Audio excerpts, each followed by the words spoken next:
Guys, അപ്പം ഞാൻ ഈ ഒരു കൂട്ടം കൂണാണ് ആദ്യം പറിക്കുന്നത്. അപ്പം ഞാൻ ഇതിൽ നിന്ന് കുറച്ച് പേരെ പറിച്ചെടുത്തിട്ടുണ്ട് കേട്ടോ. അപ്പോൾ ക്ലീൻ ചെയ്യാൻ മാത്രം ഒന്നുമില്ല കേട്ടോ, നല്ല ഫ്രഷായി നിൽക്കുകയാണ്. എന്നാലും നമുക്കിതിൻ്റെ അടിഭാഗം ഇങ്ങനെ കട്ട് ചെയ്ത് കളയാം കേട്ടോ. ഇത്രയാണ് കളയാനുള്ളൂ. നല്ല ലെങ്ത് ആയിട്ടുള്ള കൂണായിരുന്നു കേട്ടോ. ഇവരെ ഇപ്പം തന്നെ ഇങ്ങനെ കടിച്ച് മുറിച്ച് തിന്നാലോ എന്നൊക്കെ ഞാനിങ്ങനെ ആലോചിക്കുകയാണ്.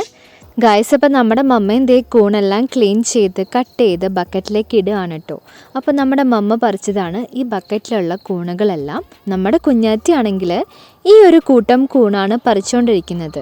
അപ്പോൾ ഈ ഒരു കൂട്ടം കൂൺ കാണാൻ നല്ല സൂപ്പറായിട്ടില്ലേ ഗായ്സ്. അപ്പം ഞാൻ വീണ്ടും നമ്മുടെ ഭാഗത്തേക്ക് തിരിച്ച് വന്നിട്ടുണ്ട് കേട്ടോ. അപ്പോൾ ഇവിടുന്ന് അത്യാവശ്യം നമ്മളെല്ലാം പറിക്കുന്നുണ്ട്. മാത്രമല്ല കേട്ടോ, നമ്മുടെ ബക്കറ്റിൽ ഇത്രയാണ് കിട്ടിയിട്ടുള്ളൂ. ഈ ഒരു ഷീറ്റിൻ്റെ അടിയിലെ മുഴുവനും കൂണാണ്. അപ്പോൾ ഇവന്മാരെ എല്ലാവരെയും നമുക്ക് വേഗം പറിച്ചെടുക്കാം. നല്ല ടഫാണ് കേട്ടോ ഈ കൂൺ പറിക്കലും വൃത്തിയാക്കലും.